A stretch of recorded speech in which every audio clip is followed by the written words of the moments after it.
IELTS Writing Task 1, Lesson 4, Pie Charts. Pie charts can show numbers, but they always show percentages. Let's look at an easy example using the following topic: the favourite sports of a class of 20 children. Here's the pie chart.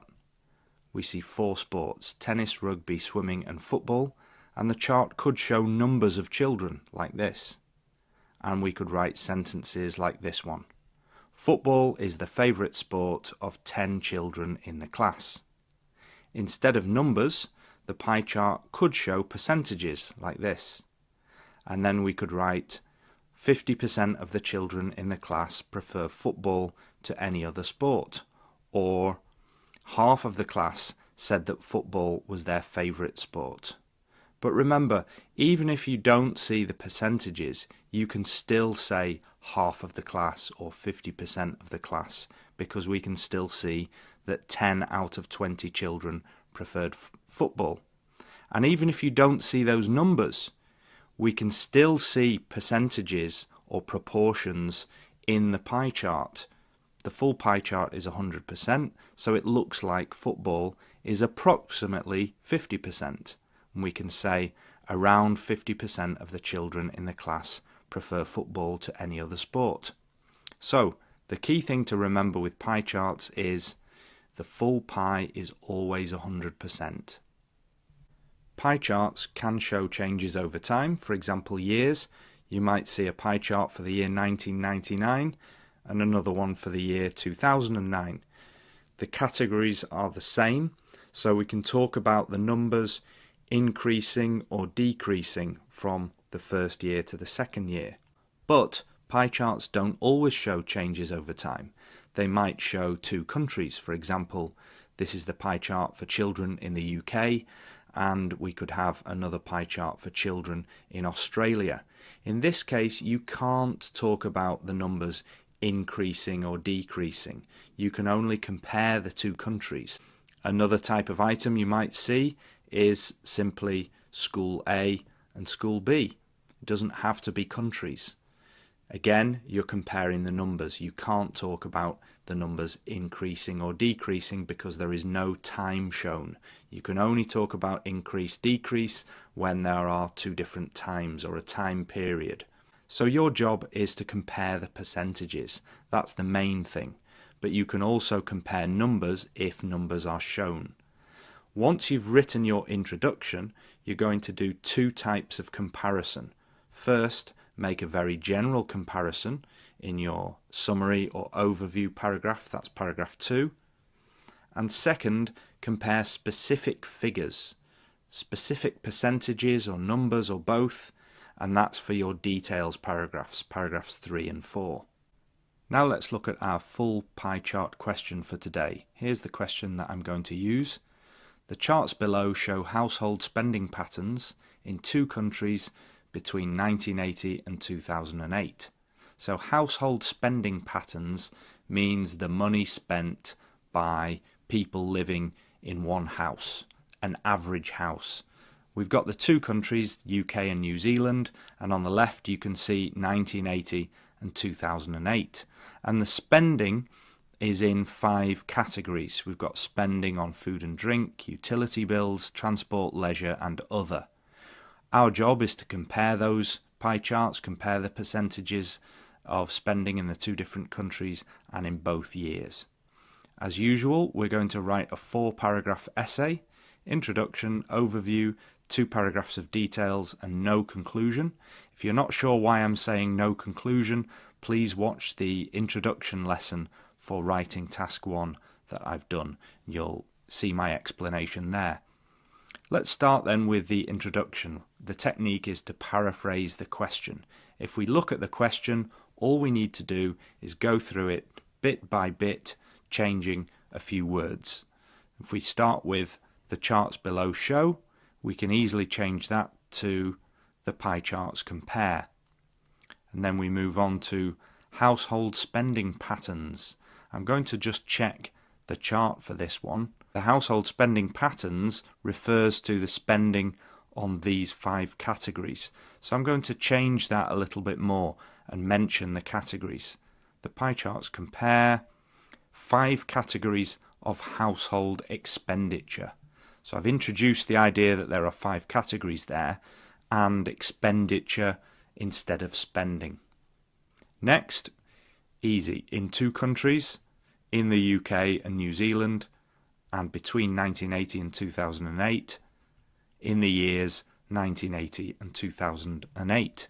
So the full introduction is done. The pie charts compare 5 categories of household expenditure in the UK and New Zealand in the years 1980 and 2008. Now we can move on to paragraph 2, the summary or overview paragraph. 2 sentences, and we need 2 main points. I've had a good look at this pie chart and made my choices for the overview already. You might need to look at it in a bit more detail and think about it, but here are my choices anyway.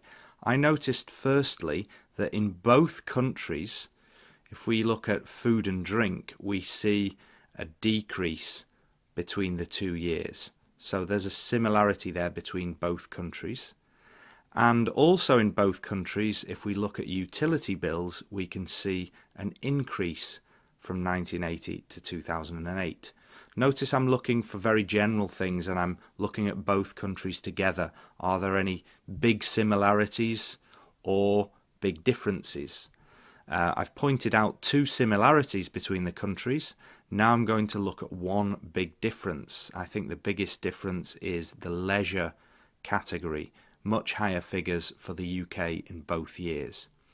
So 2 similarities and 1 big difference is what I've found. Let's see how I wrote that in my overview. It is noticeable that the proportion of spending on food and drink fell in both countries over the 28-year period, while spending on utility bills rose. Those are the 2 similarities that I pointed out. Second sentence. Also, UK residents spent a significantly larger percentage of their household budgets on leisure than their New Zealand counterparts. So there I've talked about the big difference that I found, which was leisure spending. And a nice phrase at the end, their New Zealand counterparts. That means the same group of people in the other country, in New Zealand in this case. So again, all I've done for my overview is talked about 2 similarities that I noticed and 1 big difference with no numbers. No numbers are mentioned in here. We'll come on to the numbers next. And that brings us on to the details paragraphs 3 and 4. Starting with paragraph 3, we need to look at the chart again and decide what to put in this paragraph. I'm going to start with food and drink, this category. And as we said in the overview, we've got from both countries, we can see a decrease there over the years, the 2 years. And then in this paragraph, I'll talk about utility bills and talk about that increase that we mentioned in both countries. Notice that what I've done there is I've chosen the same information as in the overview, but we're going to describe it in much more detail now with the numbers. Here's how I did it. In 1980, 29% of an average New Zealand household budget went on food and drink, while the equivalent figure for a UK home was 23%. By 2008, expenditure on food and drink had fallen by 4% in New Zealand and by a full 10% in the UK. By contrast, both countries saw an increase in expenditure on utility bills for the average home, from 27% to 31% in New Zealand and from 26% to 28% in the UK.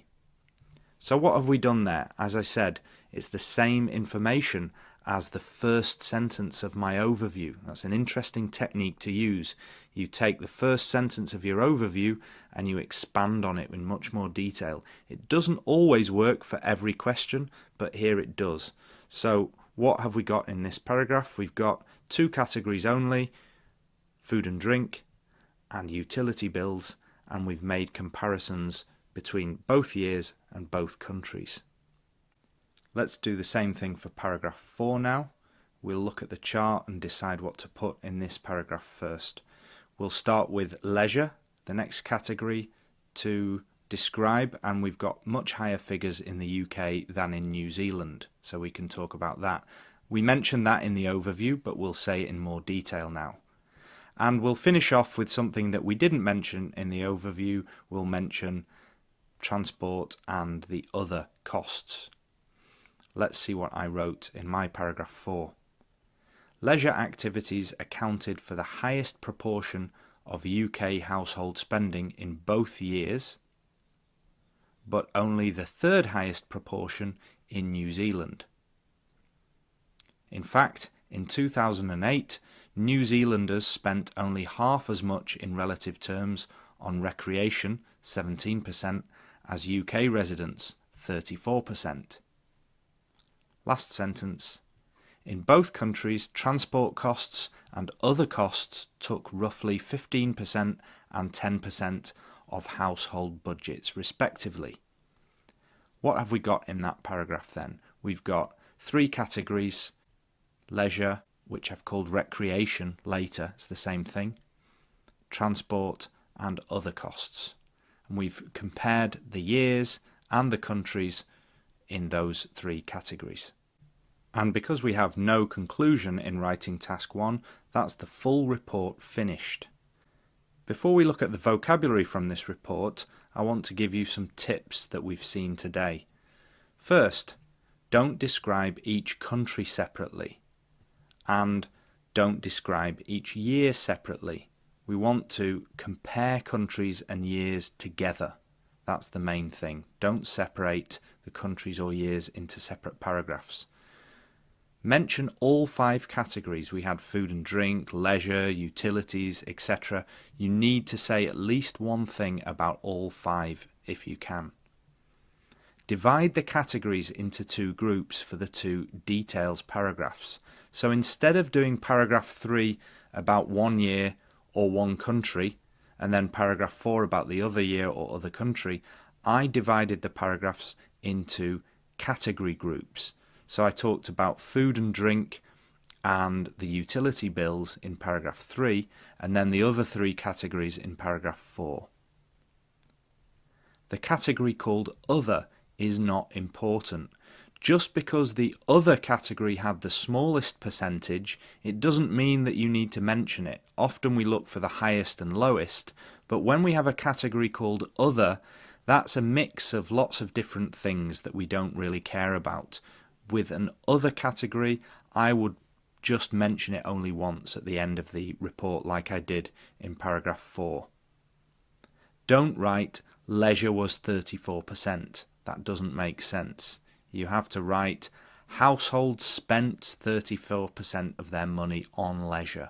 Make sure you get the figures described properly. That's one of the key things in writing task 1. Those are my tips from this report, this lesson. Look over those again and make sure you understand what I mean by each one. Now finally, let's look at the vocabulary from this lesson. As usual, we're going to focus on paraphrasing, comparing, and language for describing changes that we've seen. Here's the good language that I think an examiner would notice. Spending came from the question, and I changed it to expenditure, spent, and costs. Proportion of spending.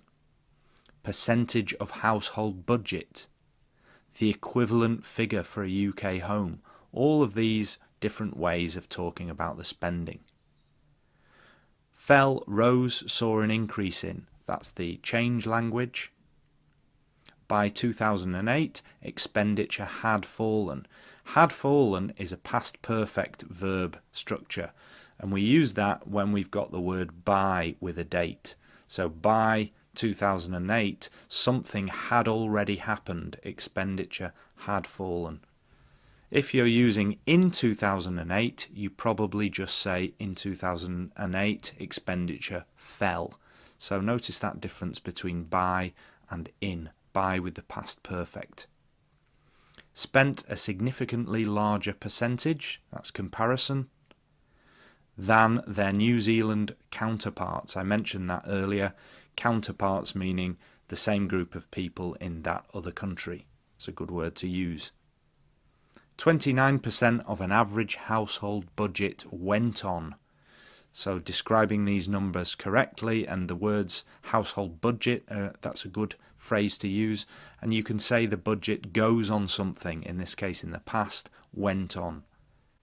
While, by contrast, because of course we're comparing countries and years, leisure accounted for the highest proportion.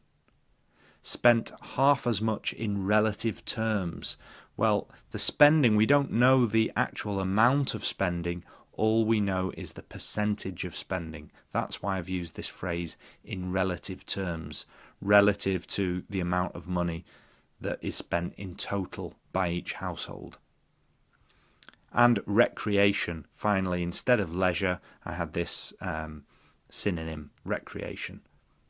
So that's the vocabulary that I think examiners would notice. If you print the worksheet, watch the lesson again, and analyse each sentence carefully, I'm sure that will help you to understand everything I've said today a bit more clearly. Next lesson, we'll look at tables.